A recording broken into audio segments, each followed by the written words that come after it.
Hello కానమోకు కథావచనం మోహనవచనం పరిజ్ఞాన హితభాండం నిత్య చదువరి శ్రోతలకు ఆహ్వానం నమస్కారం. చదవదగునెవరు రాసిన తదుపరి చదివిన వెంటనే మరువక పలువురికి వినిపింపబూనినా అది ఏ పరిజ్ఞాన హితభాండమవుపో మహిళ మోహనవచనమై విరాజిల్లు. పరిజ్ఞాన హితభాండం లక్ష్యం ప్రతివారీ సమాచార హక్కు ఆస్ఫూర్తితోనే ఇప్పుడు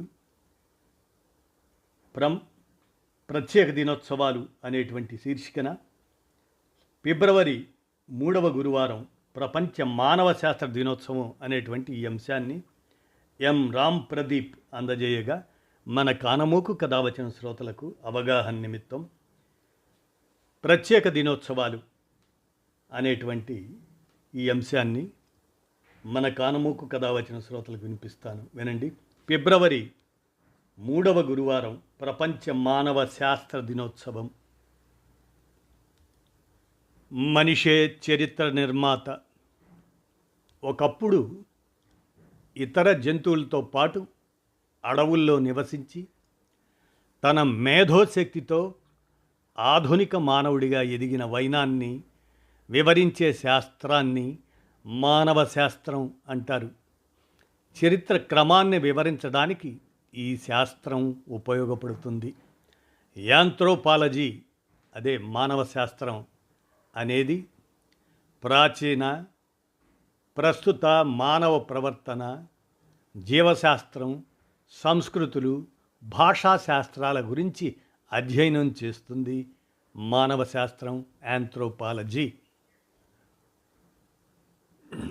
యాంథ్రోపాలజీ చదవటం వల్ల వైద్యం, ప్రజారోగ్యం, వ్యాపారం, పర్యావరణ పరిరక్షణ, marketing, human resources, forensic, museum ఇటువంటి రంగాల్లో ఉపాధి అవకాశాలు లభిస్తాయి. మానవ శాస్త్రం ఒక జీవశాస్త్రం మాత్రమే కాక ప్రపంచంలో వేరువేరు జాతుల, తెగల ప్రజలు, వారి మధ్య చారిత్రాత్మకంగా ఏర్పడిన భేదాలను కూడా తెలిపే సాంఘిక శాస్త్రం కూడా ఇది యాంథ్రోపాలజీ.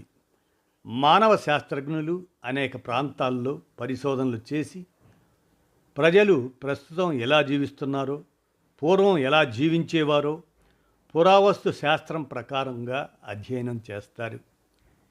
ఈ అధ్యయనాలు ఆధునిక నగరాల నుంచి పల్లెటూర్లు, అడవిలో నివసించే తెగల దాకా విస్తరిస్తూ ఉంటాయి.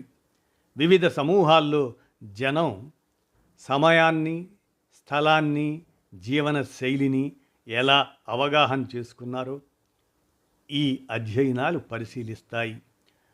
అమెరికన్ యాంథ్రోపాలజికల్ అసోసియేషన్ అది 2015లో జాతీయ యాంథ్రోపాలజీ దినోత్సవాన్ని ప్రారంభించింది.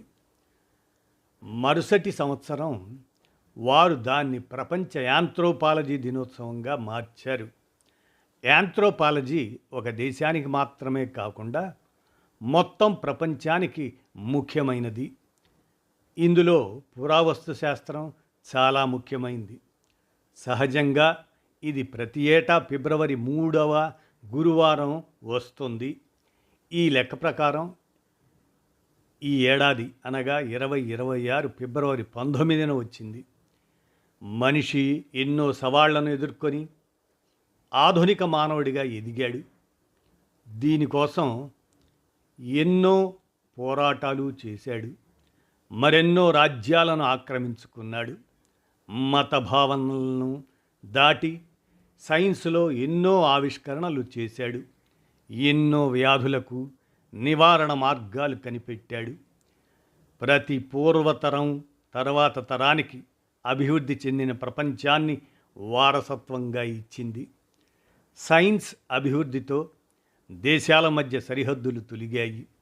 కొత్త అవకాశాలు వచ్చాయి. సృజనాత్మకత ప్రతి రంగంలో పెరుగుతుంది. కొత్త నైపుణ్యాలు అవసరం ఏర్పడుతుంది. మరికొన్ని సవాళ్లు కూడా ఈ క్రమంలో ఎదురవుతున్నాయి. ప్రస్తుతం కృత్రిమ మేధ రాజ్యమేలుతున్నది. ఇంకా కొన్ని దేశాల పాలకులు సంకుచిత భావనలతోనే ప్రజలను పాలిస్తున్నారు.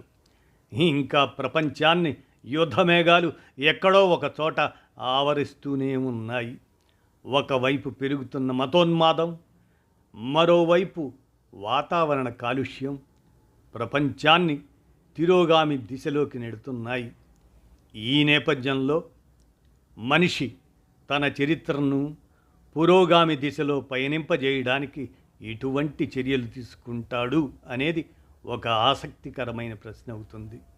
ఈ సందర్భంగా ఫిబ్రవరి 3వ గురువారం ప్రపంచ మానవ శాస్త్ర దినోత్సవం యాంథ్రోపాలజీ డే అనేది మనం నిర్వహించుకునేటువంటి నేడు 2026 ఫిబ్రవరి 19 ప్రపంచ మానవ శాస్త్ర దినోత్సవంగా గుర్తు చేసుకునే క్రమంలో ప్రత్యేక దినోత్సవాల శీర్షికన ఎం రామ్ ప్రదీప్ వారు జేవీవి రాష్ట్ర కమిటీ సభ్యులుగా అందజేసిన ఈ అంశాన్ని మన కానమోకు కథావచన శ్రోతలకు మీ కానమోకు స్వరంలో ప్రత్యేక దినోత్సవాల శీర్షికన ఈ అంశాన్ని వినిపించాను. విన్నారుగా, ధన్యవాదాలు.